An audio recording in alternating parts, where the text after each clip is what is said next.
Hi hello namaste, welcome to my channel Soumya smart. పరిణయం, స్వయంవరం ఇలాంటి పదాలు ఎప్పుడైనా విన్నారా? అయ్యో అలాంటి పెద్ద పెద్ద పదాలు ఎందుకండి, ఇప్పుడు మన జనరేషన్ లో అలాంటివి ఏమీ లేవు కదా అనుకుంటున్నారా? ఎప్పుడో చిన్నప్పుడు తెలుగు టెక్స్ట్ బుక్ లో చదువుకున్నాము, ఇప్పుడు అవన్నీ గుర్తు చేస్తున్నారు అంటున్నారా?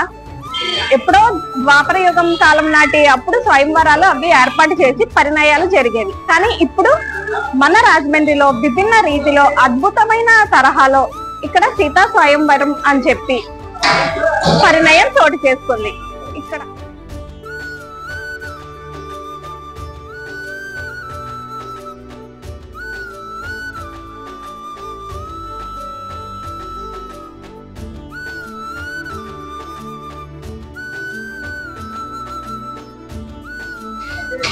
పెళ్లి కుమారుడు శివధనుసుని ఎక్కుపెట్టి విరిచి సీతాదేవిని పెళ్లి చేసుకుంటాడు.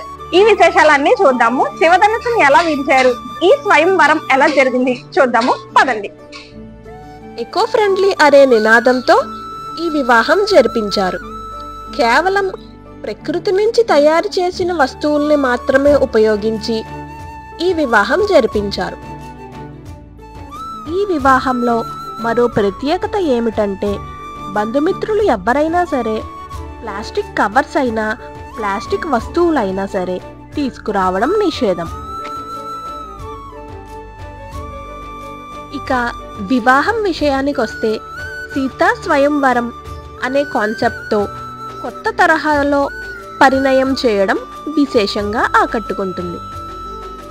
ఈ పెళ్లి మండపంలో కేవలం తాజా పువ్వులను మాత్రమే ఉపయోగించి మండపాన్ని అందంగా అలంకరించారు.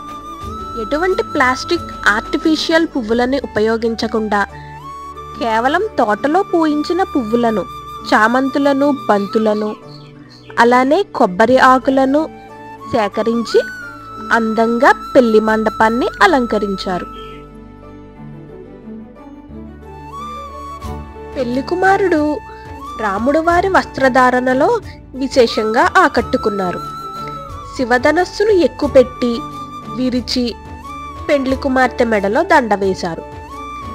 అప్పటిలో త్రేతాయుగంలో మనం విన్నటువంటి సీతాదేవి స్వయంవరాన్ని ఇప్పుడు కళ్ళకు కట్టినట్టుగా ఈ కలియుగంలో వీళ్ళ వివాహం జరిగింది.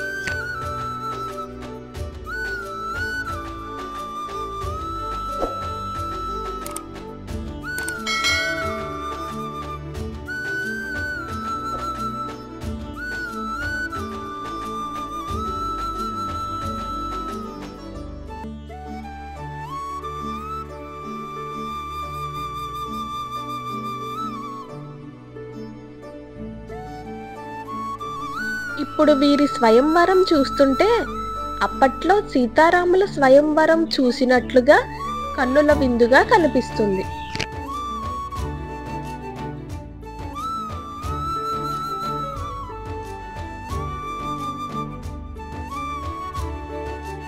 ఇక భోజనాల విషయానికి వస్తే, వినియోగించిన ఏ వస్తువైనా సరే కేవలం ప్రకృతి నుంచి తయారు చేసినవి మాత్రమే ఉంటాయి.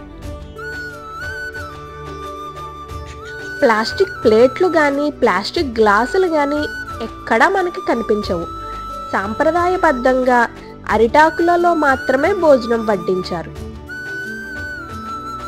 అలానే వాడి పాడేసే డిస్పోజబుల్ గ్లాసుల బదులుగా స్టీల్ గ్లాసులు, స్టీలు గిన్నెలను మాత్రమే ఉపయోగించి భూదేవికి సహకరించారు.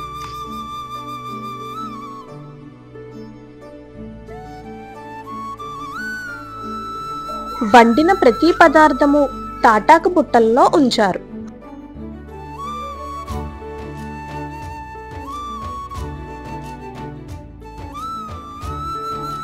ఇలాంటి వివాహాలలో హాజరవడమే కాకుండా మీ ఇంట్లో జరిగే ప్రతి శుభకార్యాలలోనూ ఇలా ఎకో ఫ్రెండ్లీ నినాదంతో ప్రతి శుభకార్యాన్ని జరిపించి పర్యావరణాన్ని పరిరక్షించండి, భూదేవికి సహకరించండి.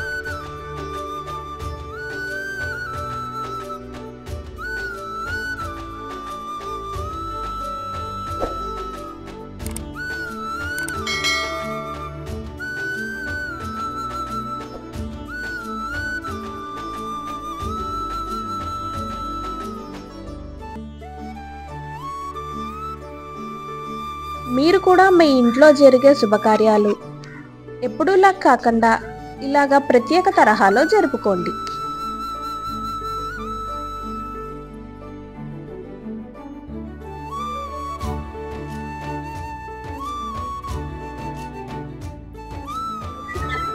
చూశారు కదా, మన రాజమండ్రిలో వినూత్న రీతిలో పరిణయం జరిగింది.